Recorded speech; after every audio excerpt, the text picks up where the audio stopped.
Baik, saya munculkan lagi nih biar ada rekamannya untuk diskusi kita pagi ini.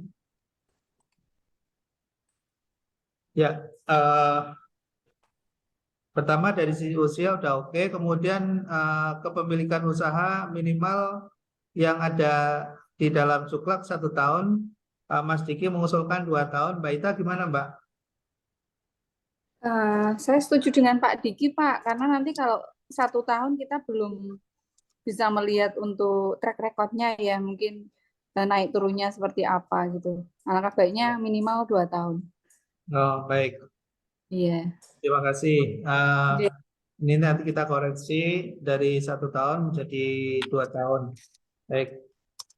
Kemudian yang berikutnya adalah usaha yang dijalankan sesuai dengan sektor usaha yang dapat dibiayai dan tidak bertentangan dengan syariat. Ini kira-kira ada yang mau dikoreksi dengan redaksional ini, Mbak Tita, Mas Diki? Ya. Mungkin Untuk lebih detail ya, Pak ya. yang syariah, nah ini maksudnya bagaimana ya Pak? Apa tidak bertentangan dengan perundang-undangan yang berlaku gitu? Ya, kalau menurut saya itu aja, jangan yang syariah. Baik, diganti dengan undang-undang yang berlaku. Oke. Kemudian berikutnya ini tadi ya, apakah calon debitur tidak memiliki fasilitas di kredit di bank lain? Nah ini tadi informasi awal dari Mas Diki akan menghambat gitu ya. Berarti perlu dihilangkan gitu ya Mas Diki? Yang, nah ini kalau fasilitas di bank lain itu pasti rata-rata punya Pak. Nah makanya eh, kriterianya mungkin lebih diperjelas ya. Maksudnya kalau calon debitur punya fasilitas di bank lain, mungkin dalam keadaan lancar gitu, dalam kondisi lancar gitu. Oke, berarti mungkin lebih ini ya, Apa? Baik, Kak. eh, tidak memiliki fasilitas apa kredit macet di bank lain gitu ya? Kemarin tadi saya coba Pak untuk kalau yang kriteria parameter ini saya masukkan eh, tidak, itu hasil akhirnya munculnya tidak Pak, tidak layak. Iya, iya. Betul, betul Mas Diki. Ini kalau salah satunya tidak terpenuhi, tidak eligible. Makanya kalau Iya. misalnya ini menjadi penghalang, eh, ya bisa juga dihilangkan atau kalau dari awal kita sudah tahu bahwa kita bisa langsung akses, ya bisa langsung akses BI checking, maka judulnya bukan fasilitas kredit tapi kredit macet gitu ya. Kalau ada kredit macet di bank lain, maka langsung kita stop misalnya. Atau kalau itu juga masih menjadi penghambat untuk kita inklusif, ya mungkin bisa dihilangkan. Ini akan sangat terkait dengan risk tolerance kita ya Mas Diki ya. Iya Pak. Monggo Mas Diki kira-kira gimana Mbak Ita? Kalau kurang lancar, misalkan kurang lancar gimana Pak? Atau sesuai ini kita aja, SOP di kita. sebagai kita kan 260 ya, Iya, 260 kan berarti maksimal T3 itu. T3. Apa gitu Pak? Maksimal apa ya? Kurang lancar gitu gimana? DPK posisinya. Call 3 berani. Kak, kalau Call 3. 3. Kok kalau 3? T3 Bapak. DPK Iya, berarti. Call 2 itu Pak. DPK. Maksimal call 2. Call 2 di bank lain ya. Iya. Di bank lain ya, begitu ya. Iya. Ya maksimal call 3 ya. Call 2 Pak. Oh call 2. Iya. Call 2 di bank lain. Baik.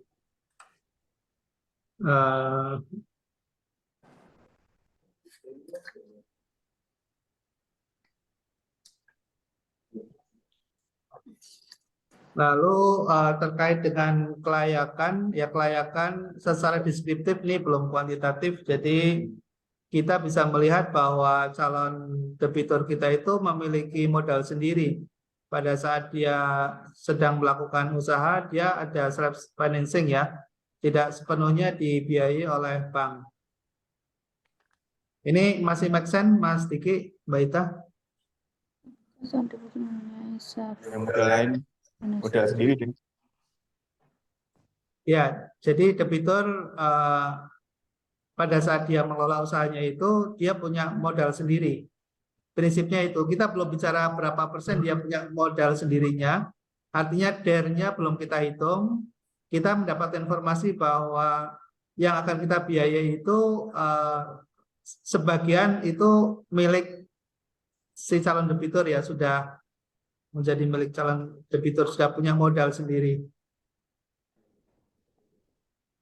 Gimana Mbak Ita, Mas Diki? Nggak apa-apa, Bapak. Nggak apa-apa ya, Pak Nggak apa-apa. Diki. Baik. Ya memang kalau normatifnya sih memang harusnya punya modal sendiri juga. Jadi Jadi nggak, nggak 100% kita biayai kan gitu kayak Pak. Iya. Ya, jadi jangan misalnya gini non sewu, misalnya saya mau buka ini franchise Waralaba. Saya punya ide gitu ya, lalu ini modalnya 100 juta, lalu kita minta pembiayaan 100 juta, yang minta kredit 100 juta gitu. Nah, itu nggak bisa itu. Jadi yang bersangkutan harus punya modal sendiri juga gitu. Ya, self financing ya, dia ada modal sendiri di dalamnya. Itu yang Mbak Ita ya, Mas Diki. Iya, Bapak. Oke. Berarti kita lanjut. Kemudian apakah calon debitur mempunyai cash flow yang baik dan mencukupi? Nah, ini juga kita masih pendekatan kualitatif. Jadi kita hanya berdasar pada wawancara dan hanya mendapatkan informasi secara kualitatif juga. Jadi kita belum menghitung secara real kondisi cash flow-nya. Kita hanya menyampaikan saja dan kemudian ada nanti teknik wawancara ya yang bisa kita berikan panduan kepada AO untuk mengetahui apakah si calon debitur ini sebetulnya masih memiliki cash flow untuk berkaitan dengan kemampuan bayarnya. Misalnya kita menanyakan tentang per bulan ya, biaya pendapatan per bulan, kemudian biaya per bulan berapa, pengeluaran per bulan berapa. Jadi sifatnya hanya masih kualitatif. Nah, ketika kita mendapatkan info positif, artinya bahwa dia masih memiliki surplus pendapatan, berarti ada kemampuan cash flow gitu. Nah, di situ kita mengatakan ya. Tapi kalau dari awal kita sudah tahu, misalnya dia dikejar-kejar Bank Tongol misalnya, dia nggak bisa bayar, dia nggak bisa memenuhi kewajiban gitu. Nah, sebaiknya tidak dilanjutkan ya, karena cash flow-nya berarti tidak mencukupi. Jadi masih bersifat kualitatif itu. Itu Mas Diki, Mbak Ita. Iya. Aduh, gitu. Nggak ada masukan, bisa dilanjut ini yang ketiga.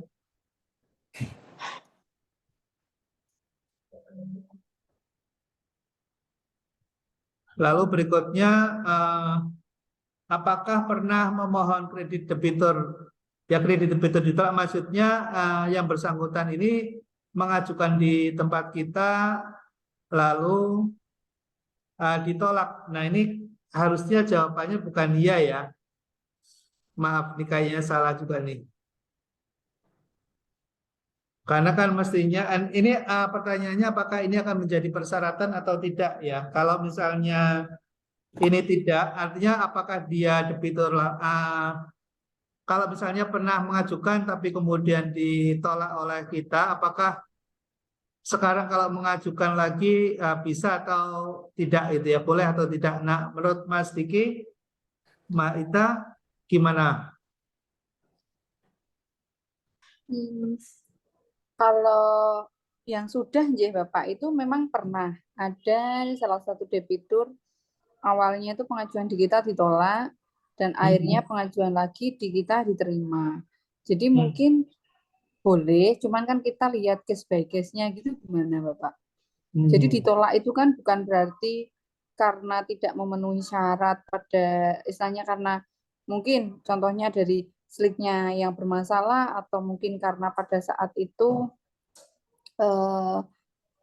kan memang masih usahanya yang belum memenuhi syarat kan, terus nanti tiba-tiba pengajuan lagi, kalau kita misalkan sudah pernah ditolak dan tidak bisa kok, saya rasa kok kayaknya terlalu gimana ya, terlalu kaku ya atau gimana ya, kalau saya kok boleh sih Bapak, jadi sudah pernah ditolak, pengajuan lagi sih nggak masalah. Gitu. Gimana Mas Diki? Kasih Setuju? misalnya ditolaknya boleh pengajuan lagi setelah 6 bulan atau lebih.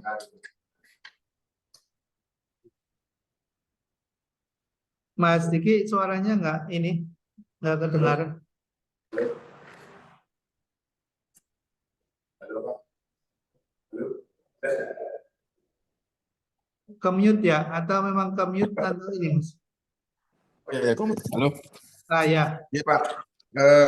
Kalau menurut saya apa dikasih waktu gitu ya Pak. Misalnya jangka waktu dari penolakan itu minimal 6 bulan itu bisa mengajukan lagi. Kayak di kartu kredit kan gitu Pak. Ribon. Oke, apakah pernah mohon kredit debitur ditolak dalam waktu minimal 6 bulan gitu ya? Iya. Oke, jadi Mana, Pak? tunggu waktu 6 bulan dulu ya Nggak dari masalah. waktu itu Iya, nggak masalah Bapak. Iya.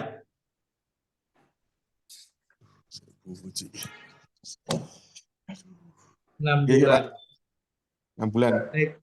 Nanti kita perbaiki nih redaksionalnya. Berikutnya terkait dengan agunan.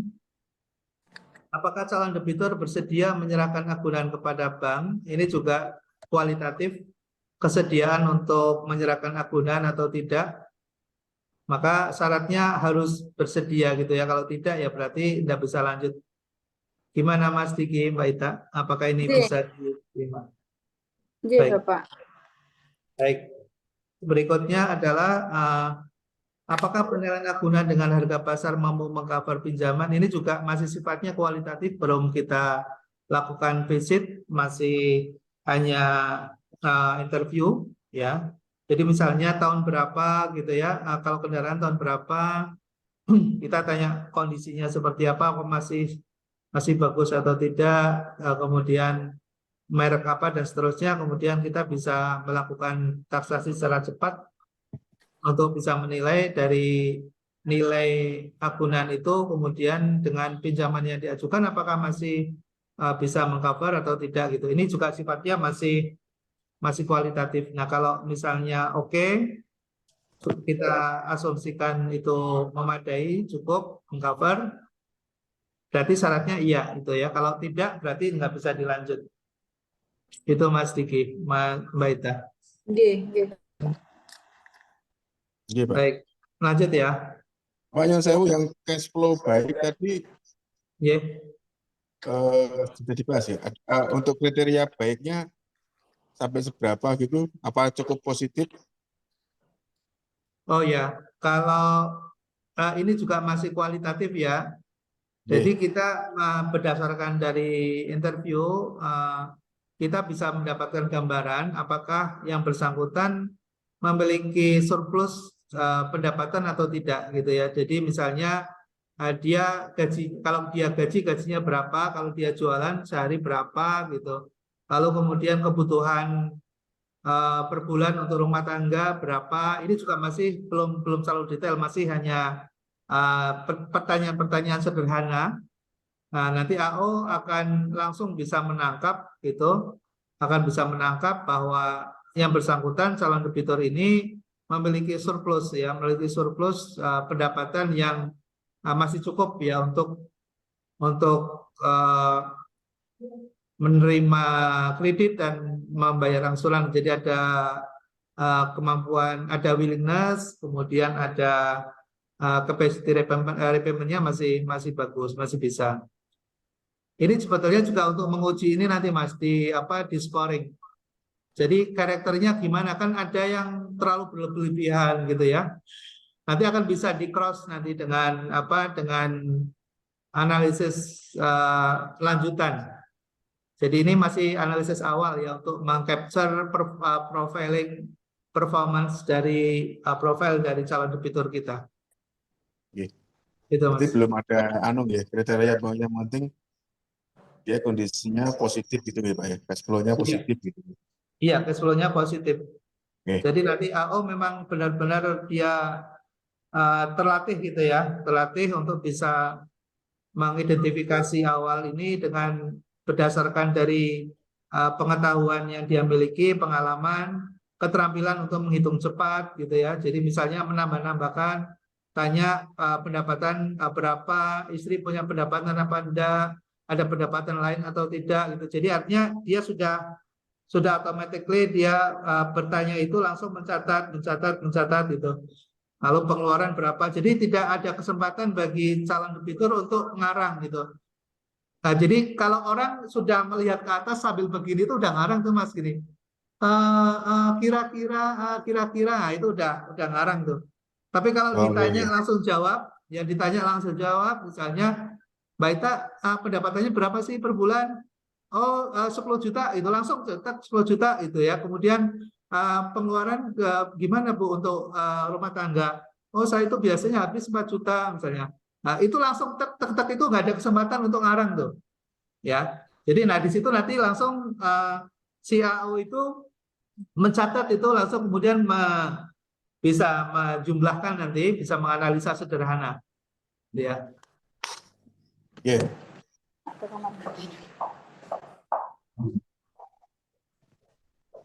Oke, nah ini berikutnya adalah informasi lainnya.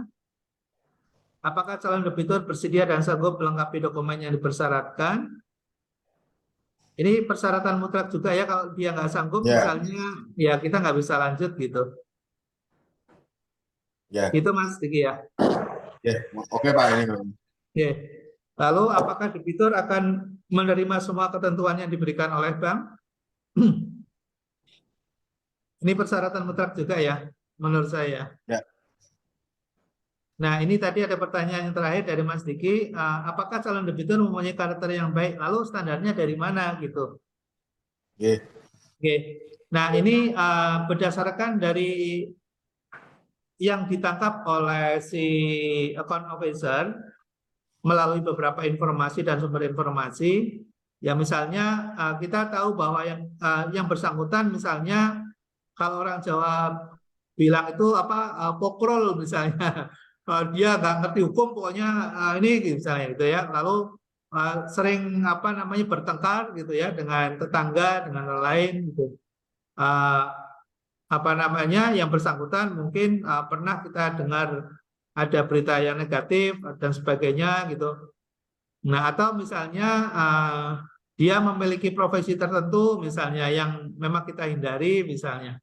Nah, ini kita masih lagi-lagi basisnya pada pengetahuan dari AO ini. Jadi kita belum ke analisis yang lebih dalam. Jadi dari awal AO sudah yakin gitu ya bahwa calon debitur ini adalah memiliki karakter yang baik. Jadi kita masih mengandalkan AO nih Mas Diki. Oke, oke. Ya, Mas Turun. Berarti ini saya kira sudah cukup ya. Nanti kalau misalnya kita semua syarat terpenuhi, maka bisa dilanjutkan lagi pada analisis berikutnya. Berarti ini kalau ada yang tidak, ya Pak ya, langsung tidak memenuhi persyaratan gitu ya. Iya, untuk awal ini kalau misalnya ada tidak, kita nggak bisa lanjut gitu. Oke, oke. Ya. Ya, nanti kita perbaiki tadi redaksionalnya sama beberapa kriteria yang Ya, iya Pak. Oke, matur nuwun. Nah, ini analisa selanjutnya. Kita nggak perlu mengisi ulang di sini karena ini nanti akan terisi dari depan. Oh, itu ngeling ya Pak. Iya. Lalu, nah ada yang belum terisi. Nanti kalau ada yang belum terisi berarti harus kita isi. Tapi karena ini kebetulan di depan tadi kita ngisi sudah muncul. Nah, ini ada beberapa informasi yang sebelumnya belum ada. Misalnya kayak SIUP ini, kalau dia terkait dengan usaha, ya ini nanti untuk menginput termasuk scoring nanti ada di sini, inputannya ada di sini untuk scoringnya. Jadi misalnya kayak jumlah pegawai berapa, ini juga nanti akan terkait dengan scoring. Kemudian aktivitas usaha, apakah aktif atau tidak aktif. Kemudian kepemilikan dari usahanya, apakah tempat usahanya apakah milik sendiri atau dia sewa. Ya, kemudian kalau dia sewa maka sudah dibayar atau belum. Kemudian kalau sudah dibayar itu nilainya berapa. Kemudian apakah dia punya manajer. Lalu informasi yang lain, pengalaman usaha. Kalau tadi lebih dari 2 tahun, mungkin 3 tahun, 4 tahun, dan sebagainya. Ini juga nanti akan masuk ke dalam scoring. Lalu agunan. Ini agunan ada atau tidak, gitu ya. Misalnya ini yang pertama adalah agunannya berupa pilihannya adalah tanah. Kalau misalnya tanah tidak, berarti tidak ada, berarti bukan tanah. Nanti ini akan tidak terisi nanti. Lalu misalnya kendaraan, nah kendaraan kalau tidak ada ya tidak ada, gitu. Apakah peralatan yang diagunkan? Kalau iya ya berarti peralatan, kalau tidak berarti tidak ada. Nah, persediaan juga begitu. Nah, kalau ada nilainya berapa nanti ditulis di sini, yang akan diagunkan nilainya berapa. Jadi kalau tidak ada nanti di sini tidak akan tertulis pada saat nanti kita ngisi. Tapi kalau nanti ada maka nilainya berapa. Ya, itu ini pilihan-pilihan untuk mengisi agunan. Nah, jumlah kredit yang diusulkan, ini kita menulis di sini karena ini adalah yang diusulkan sehingga kita akan nulis. Kemudian sektornya apakah perdagangan, pertanian, atau industri, atau bergerak di perikanan kelautan. Lalu suku bunganya, ini suku bunga yang sekarang sedang berjalan atau produk yang kita akan usulkan, diisi oleh AO misalnya 20% misalnya. Lalu jangka waktunya yang diajukan oleh si calon debitur berapa tahun, 2 tahun atau berapa tahun, 1 tahun gitu. Kemudian biaya administrasi yang saat ini sedang diberlakukan berapa. Lalu kemudian tujuan kredit, ya tujuan kredit ditulis di sini. Apakah untuk menambah modal kerja atau misalnya untuk membeli barang persediaan atau untuk menambah uang kas dan seterusnya. Nanti bisa ditulis secara manual di sini. Oke, sampai sini dulu Mas Diki. Ini sih, kalau ya oke sih Pak, kalau saya sih ada anu sih. Dari ini kan semua memang seharusnya ada ya Pak ya. Maksud tapi kalau ini nanti ada yang apa ya? Nanti ada hasil akhirnya Pak ini. Maksudnya hasil akhirnya lanjut apa tidak gitu ya. Nanti inputan-inputan ini nanti akan masuk ke dalam scoring dan masuk ke dalam komite ya Mas. Nanti ini lanjut ke komite. Ini manajer di kita atau di usahanya Pak? Ini manajer di usahanya. Usaha calon debitur nasabah ya? kita ya Mas. Calon nasabah ya? Iya. Kalau enggak ada? Kalau nggak ada nggak usah diisi Mas. Oke. Iya. Ya Pak. Nah kemudian nah ini rangkuman dari yang kita isi tadi. Ya, ini akan menjadi pengajuan nanti ya yang akan diajukan ini nanti bisa dicetak oleh AO. Jadi nanti informasi-informasi tadi itu akan terangkum di sini sesuai dengan yang kita isi. Ya, ini informasi usaha tadi akan terangkum di sini. Kemudian agunan tadi yang diajukan juga akan terangkum di sini apa saja. Ya, ini kalau ada tanda bintang berarti dia agunan yang diberikan. Tapi kalau tidak ada, dia akan kosong. Ini juga nanti akan kosong. Ya, karena tadi kita klik sehingga nanti ini muncul. Nah, jumlah kredit yang diusulkan sama dengan yang diusulkan oleh nasabah dengan kriteria dari mulai jumlah, plafon, sektor usahanya, suku bunganya berapa, jangka waktunya berapa. Ini yang diusulkan. Jadi belum menjadi keputusan kita, tapi yang diusulkan oleh calon debitur gitu, Mas Diki. Iya. Itu yang diusulkan ya, Pak ya. Yang diusulkan oleh calon debitur ya.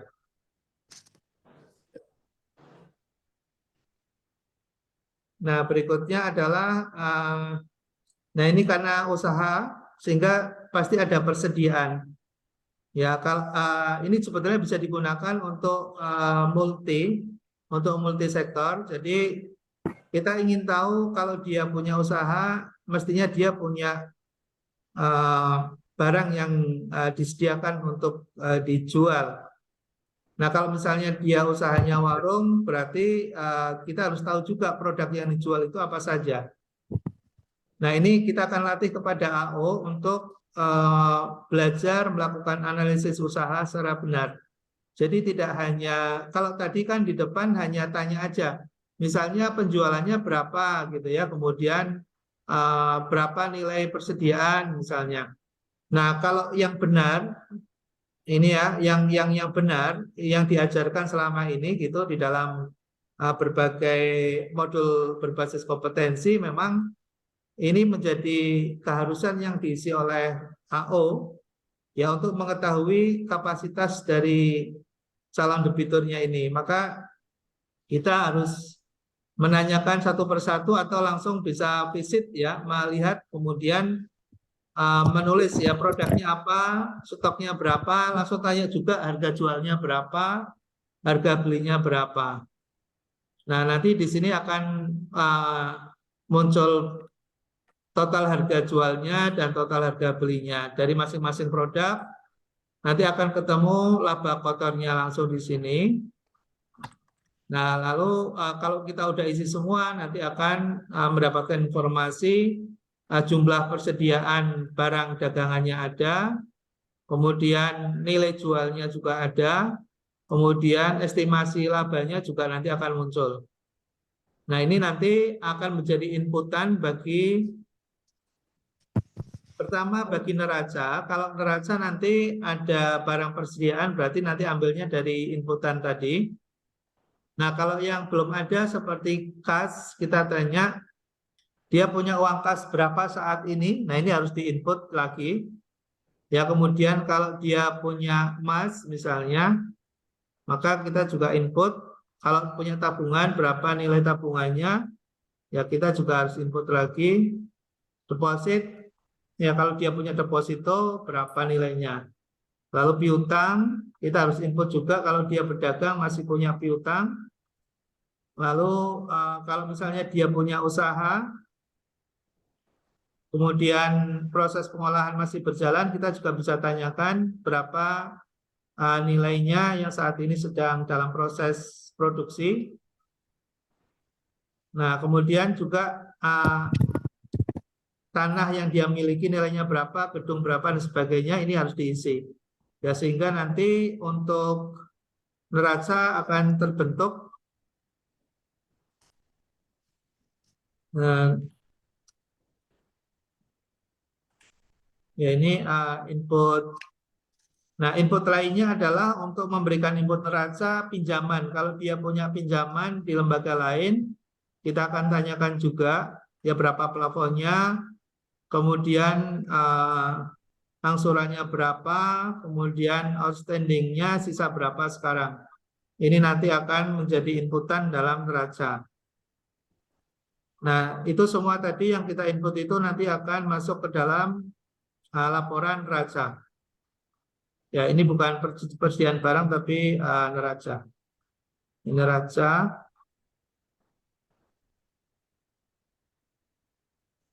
Jadi nanti kita akan mengetahui berapa aset yang dimiliki oleh calon debitur kita, ya termasuk modal yang saat ini dimiliki, yang nanti akan kita analisis lebih lanjut.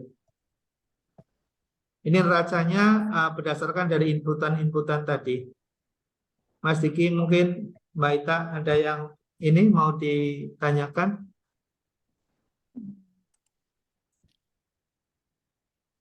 Kalau slide-nya terlihat nggak ini, Mas? Apanya, Pak? Slide-nya masih terlihat ya? Terlihat masih, Pak. Terlihat, Bapak. Masih ya? Cuman kadang-kadang gini ya Pak Nyelsewu, ini nasabah mikro itu kadang-kadang kan nggak tahu ya, pencatatan ini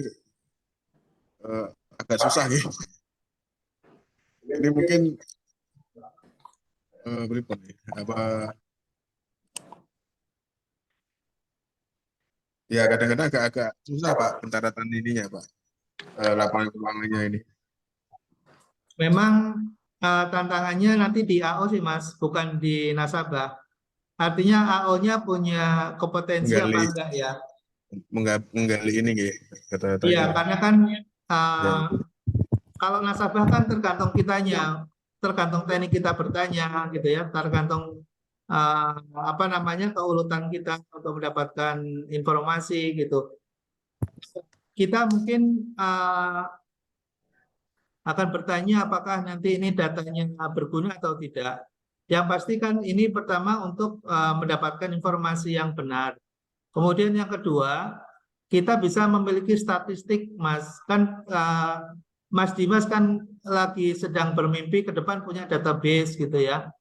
Nah, sehingga nanti kita bisa membuat klasifikasi usaha nasabah dan kita bisa menilai untuk misalnya naik kelas apa enggak sih, yang dulu pinjamnya mikro misalnya naik enggak ke menjadi usaha kecil, misalnya dari kecil masuk ke, kan ada klasifikasi gitu.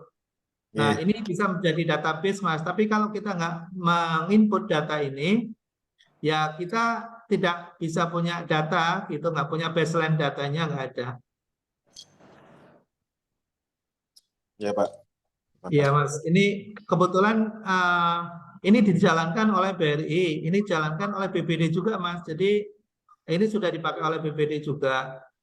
Nah, saya kira ini best practice dan menjadi apa namanya nilai keunggulan kita juga pada saat kita bisa melakukan collecting data yang baik.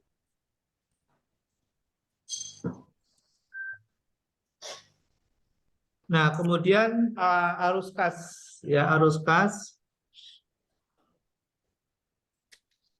Nah, ini ada beberapa inputan pertanyaan. Ya, beberapa inputan pertanyaan. Nah, di sini ada pertanyaan yang nanti bisa kita cross check ya dengan kondisi real tadi. Jadi ada pertanyaan, setiap hari penjualan atau pendapatan maksimal berapa, minimal berapa? Ya misalnya, oh pernah sehari dapat yang bagus itu 700.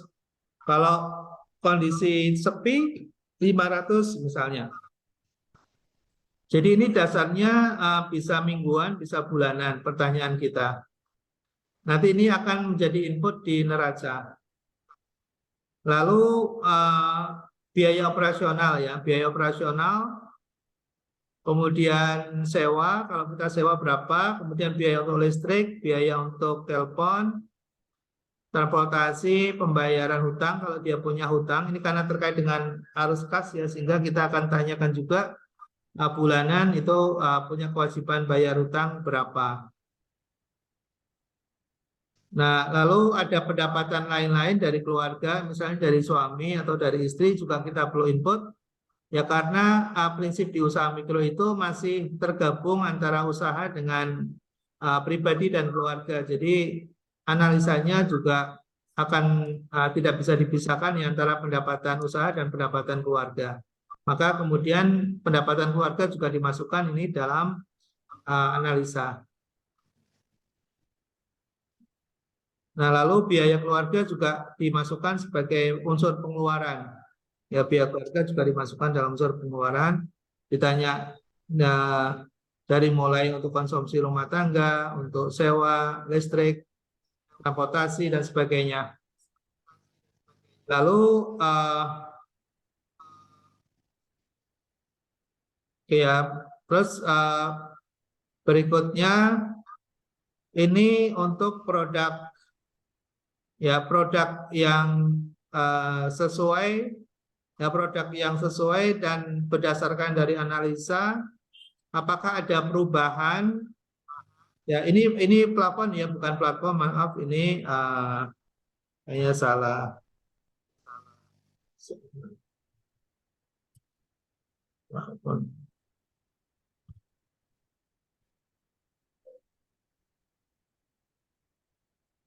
Oke, ini plafon nanti sesuai dengan hasil analisis ya. Jadi ini nanti nggak perlu diisi. Nanti Kak Isa perlu kasih warna mana yang perlu diinput, mana yang tidak.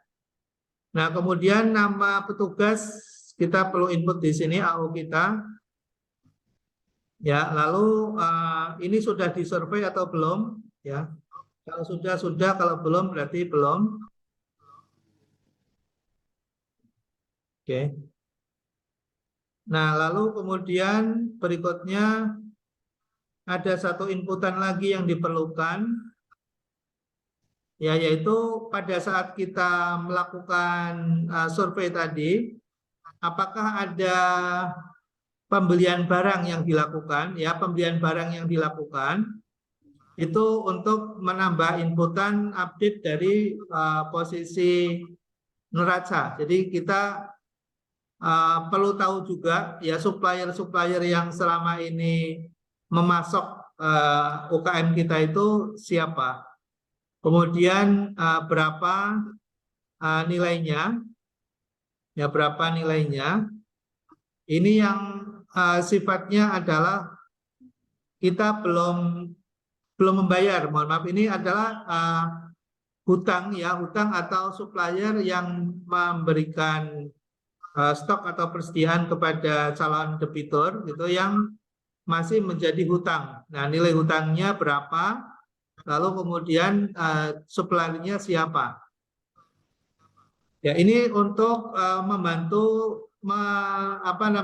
mengidentifikasi value chain juga ya. Jadi kalau kita bisa dapat informasi suppliernya, nah berarti kita akan mendapatkan informasi rantai nilai dari bisnisnya. Nanti kita bisa, pertama itu bisa menjadi input bagi kita. Yang kedua memang ini diperlukan untuk mendapatkan informasi kewajiban yang harus dibayar oleh si calon debitur tadi. Nah, kemudian yang semua kita input itu nanti akan masuk dalam analisis ini, arus kas ini, ya. Jadi nanti ini tidak perlu karena sudah rumus. Nanti dari informasi ini kita akan bisa mendapatkan beberapa data, ya, yaitu plafon yang direkomendasikan berapa, jangka waktunya berapa bulan, ya, kemudian beban bunga yang dikenakan berapa. Nah, nanti dari sini akan menginformasikan bahwa plafon yang maksimal bisa diberikan adalah berapa. Nah, ini prinsipnya adalah dari repayment capacity yang kita dapatkan dari perputaran keuangan. Perputaran keuangan ini adalah surplus cash flow, ya, surplus cash flow. Lalu dari surplus cash flow itu 50%-nya yang kita akan batasi penggunaan untuk angsuran ke kita. Jadi 50% repayment capacity-nya dari surplus cash flow-nya. Lalu kemudian dikalikan dengan jangka waktu yang diharapkan. Ya, jadi 12 kali repayment capacity.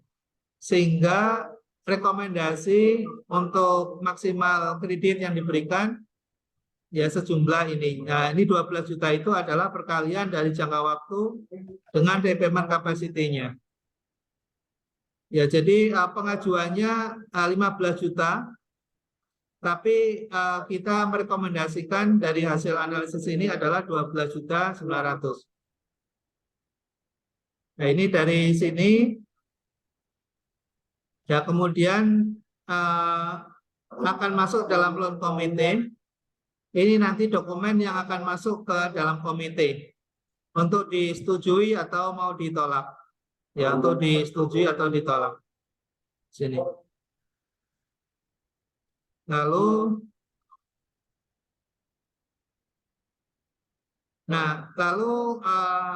yang terakhir adalah kalau komite ingin mendapatkan informasi yang lebih lengkap, nah ini scoringnya nanti di sini informasi tadi yang sudah kita analisis kuantitatif dan kualitatif itu kita masukkan ke dalam scoring.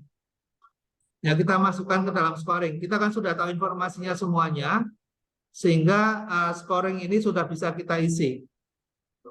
Ya, ini scoringnya sudah bisa kita isi. Jadi ini akan berpengaruh ya. Misalnya lama usahanya berapa lama. Ini ada pilihan. Ini sudah ada parameternya. Kemudian misalnya cara bertransaksi dalam bisnisnya apakah kredit atau tunai atau gabungan kredit dan tunai misalnya. Itu juga ada scoringnya. Semua ada scoring. Nah, nanti dari sini kemudian kita akan cetak ya scoringnya. Apakah layak, cukup layak, tidak layak, gitu. Ini, nah dokumen ini yang sudah pernah kita sampaikan ke Mas Diki. Jadi nanti kalau mau kita koreksi, kita bisa lihat dari manualnya. Ini mohon maaf Mas, ada azan. Ada Oke, Pak. azan di Oke. sebelah musola. Kedengaran. Oke,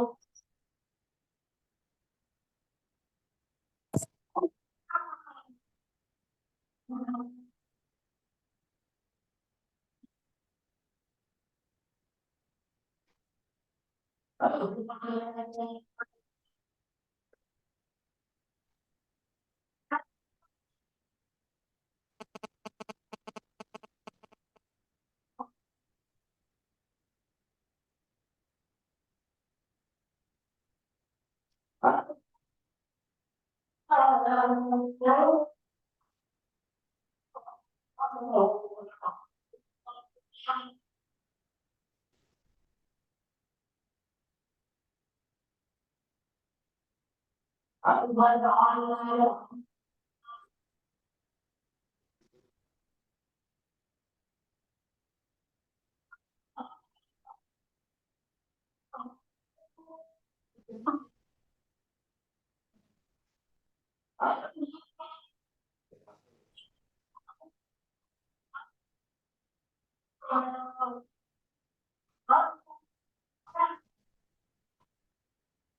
Oke, oke Mas Diki, Iya Pak. sementara begitu nanti saya kirim ini yang Terbaru terakhir, nggih. nanti Iya kita Pak. akan koreksi, oke. Kita akan koreksi tadi berapa masukan. Ini pastinya butuh ini Mas, butuh kalau mau dijalankan oleh AO harus terlatih. Jadi harus ada waktu tersendiri untuk mereka mendapatkan pelatihan. Tidak bisa lewat online, harus offline ini, offline. Nah nanti tinggal saya menunggu saja dijadwalkan, nanti saya menyesuaikan sehingga nanti di bulan depan kalau bisa sudah diuji cobakan gitu Mas. Iya Pak. Ya, Iya Pak. monggo Ini saya serahkan ke Mas Diki lah teknisnya seperti apa. nggih.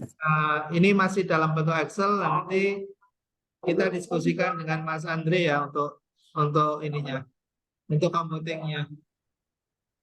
Oh nggih Pak. Nggih.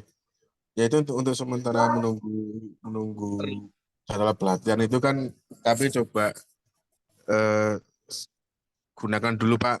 Karena kan sudah ada beberapa pengajuan juga dan dan ini juga diminta untuk menggunakan aplikasi yang dari Pak Bagio untuk yang mikro ya.